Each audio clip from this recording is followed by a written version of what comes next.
there's some points here. Like whenever I see people saying all lives matter, this is a horrible thing to say, and I'll tell you why. Well, I painted an analogy in our video on H3 Productions. That's like saying if there's a house on fire and there's 20 houses, you call the fire department. The fire department comes and they start squirting water in all 20 houses, and you go, "Why are you squirting water in all the houses? This house is on fire."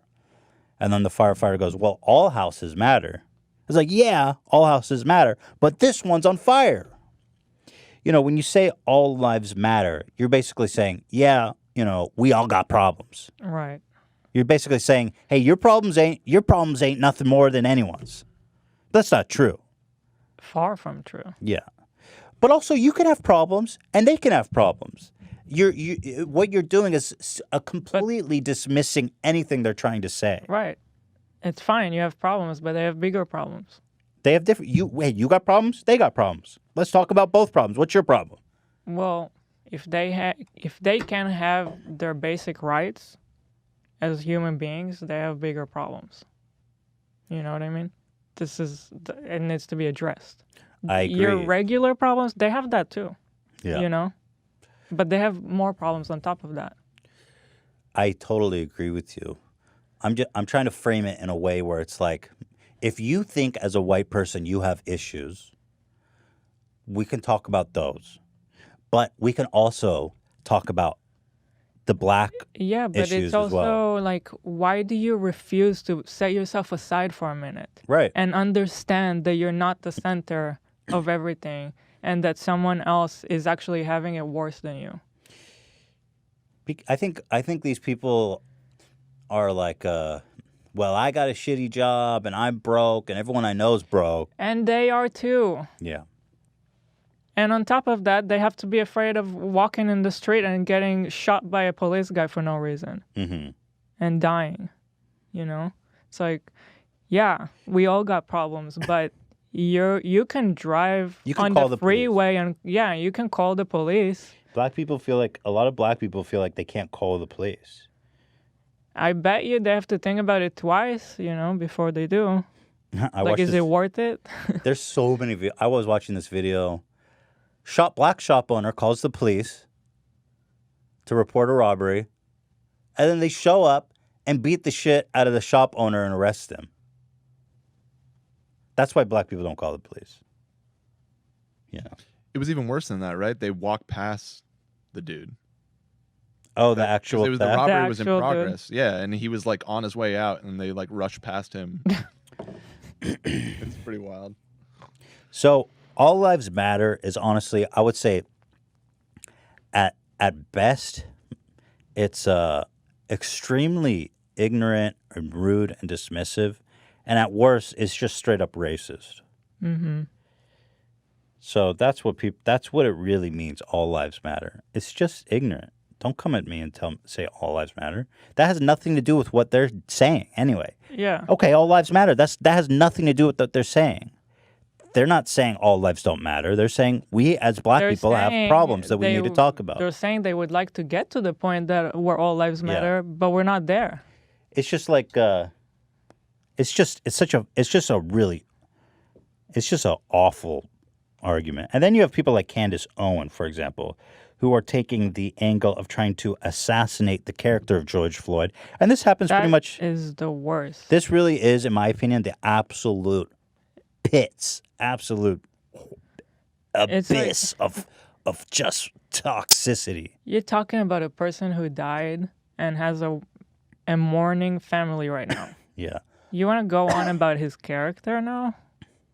What does it matter? It doesn't.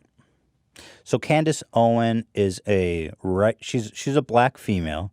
She's very articulate, but she's like a very conservative. I don't even know how to describe her, but she made a video on Facebook. Here, I'll show a little bit of it that went like mega viral on Facebook and all over the place. She's known for making these kinds of statements, so it doesn't come as a surprise to anyone, obviously. But this, to me, is the absolute most terrible, inhuman argument to make.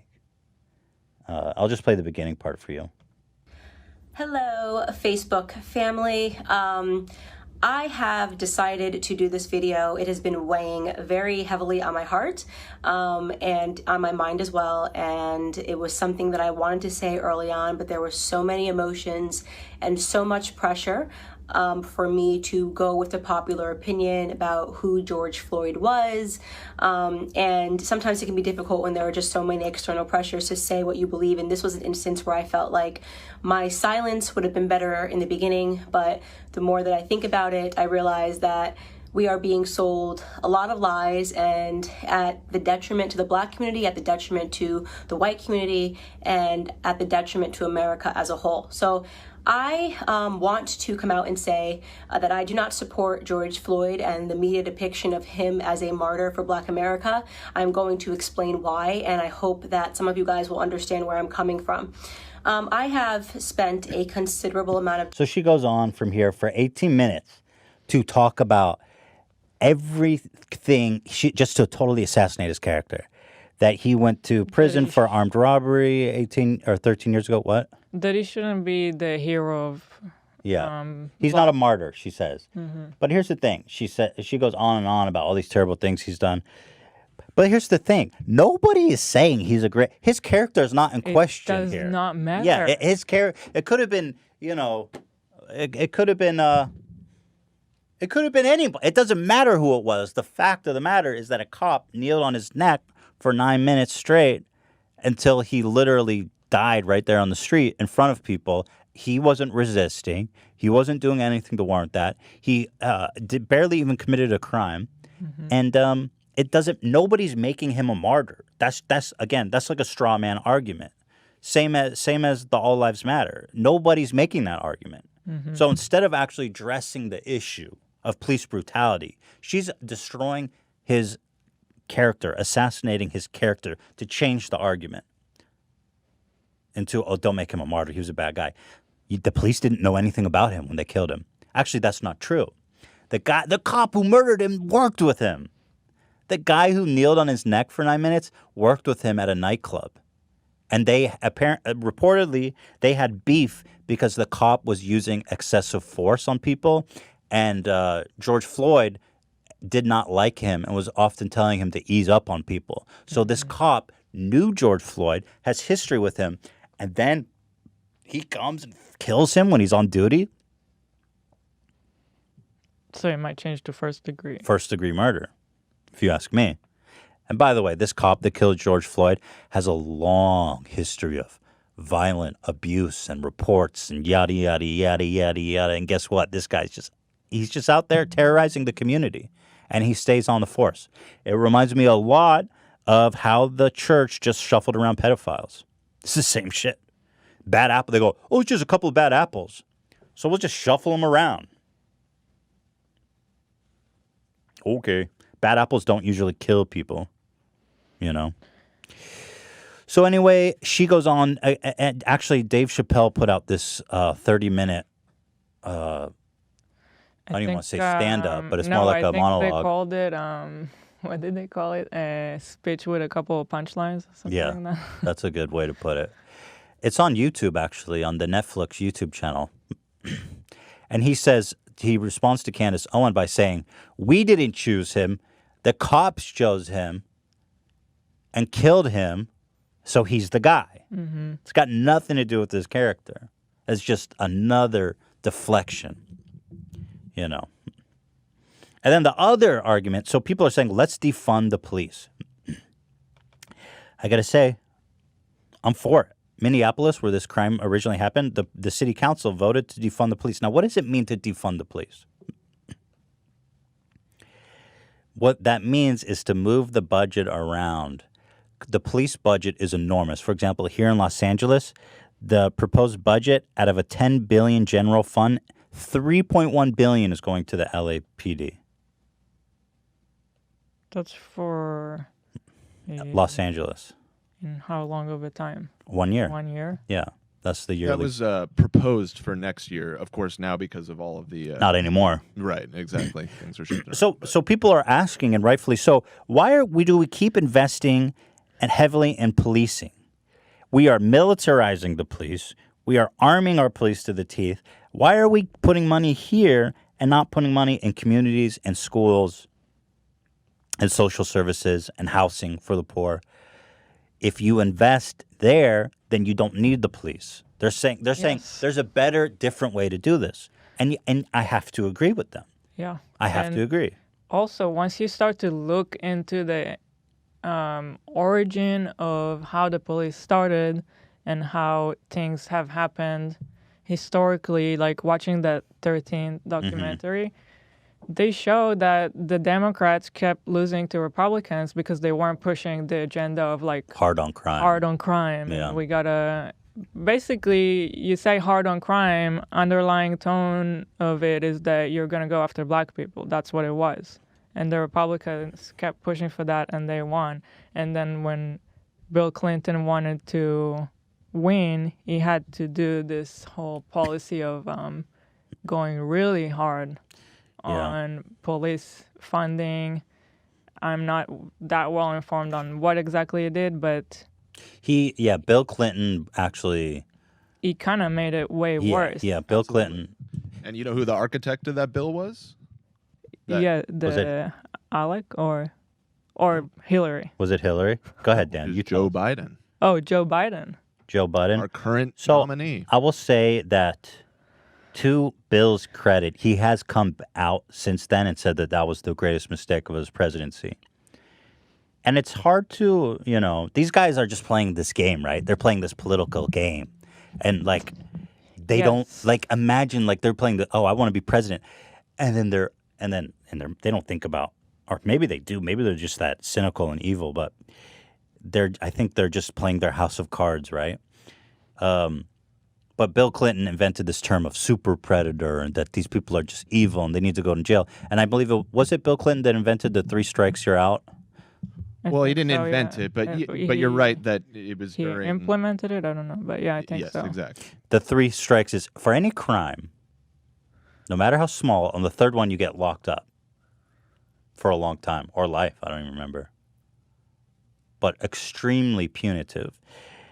Anyway, I think the reason I brought it up is because they show in that documentary how much the police was really a way of going after black people after slavery was ended, because they still couldn't just be okay with black people being free. And so they wanted to go after them for crime and for being criminals, even though they weren't. But so the police is consistently being heavily funded in those ways to go for those reasons after black people, for being, I don't know, it's just been like racist in the beginning, and now this is the result. So it was like they were saying that the police establishment is deeply white supremacist from the onset. Like in the South, their economy was heavily reliant on slavery. And so when slavery was abolished, they took a major hit economically. And then as a way to kind of trying to bring back the black people into the fold of slave labor, they were arresting them for like minor crimes, and they were making laws to target them, and so that they could just keep them in perpetual state of being prisoners, so they could use them as slave labor. But the question of defund the police is, why do we continue to increase? It goes back to that great adage, right? It's like an ounce of prevention is better than a pound of. Go ahead, Dan. Correct me quickly. I don't know where you're going. An ounce of prevention is better than a pound of fixing it. I feel like George Bush right now. If I get fooled, don't fool me twice. Can't fool me again. Won't get fooled again.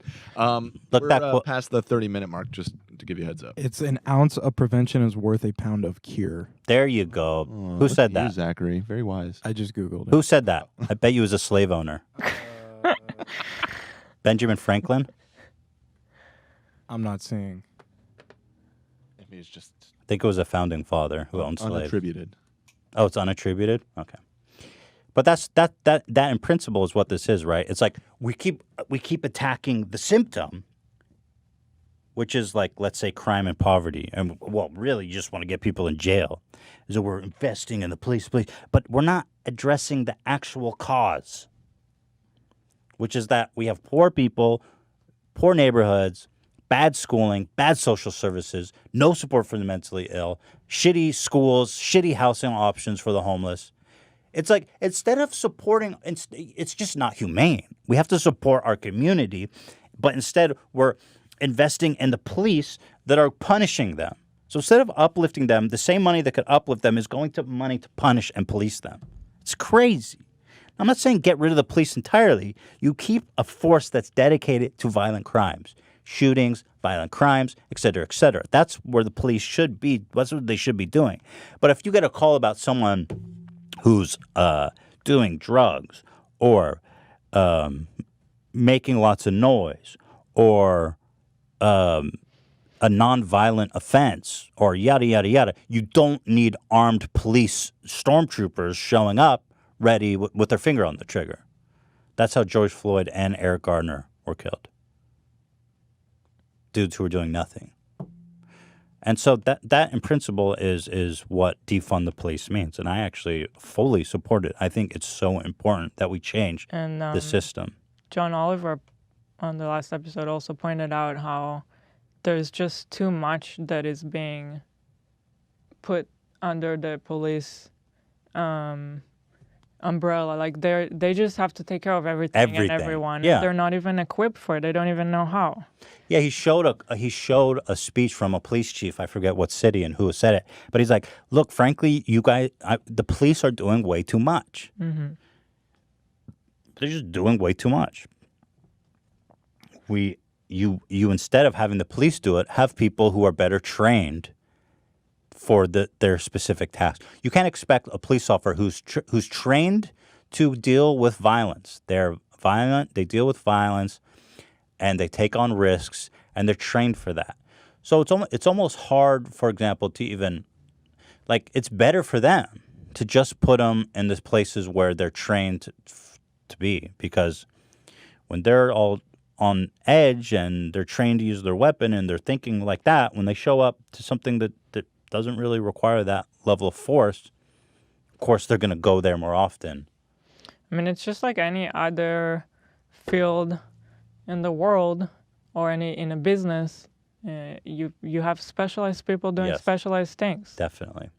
You just need to separate and have people specialize in specific things, and that's their duty. I mean, the cops just wear too many hats. They're required to do too many things, and they're really not good at all those things. And the police training by nature is they're not trained to do those things. They're trained to be police. This is, by the way, the budget for LA of the discretionary $10 billion that the mayor has. This is how much he's putting into LAPD versus housing and community, transportation, recs and parks, cultural affairs, emergency management. That just to give you an idea. I mean, that's fucking outrageous, you know? Mm-hmm. And then imagine a black person, you work, you pay taxes, and like this huge vast majority of the taxes you're paying is going to a people that you don't even feel comfortable calling, that you're afraid of, you know? So that's what defund the police means.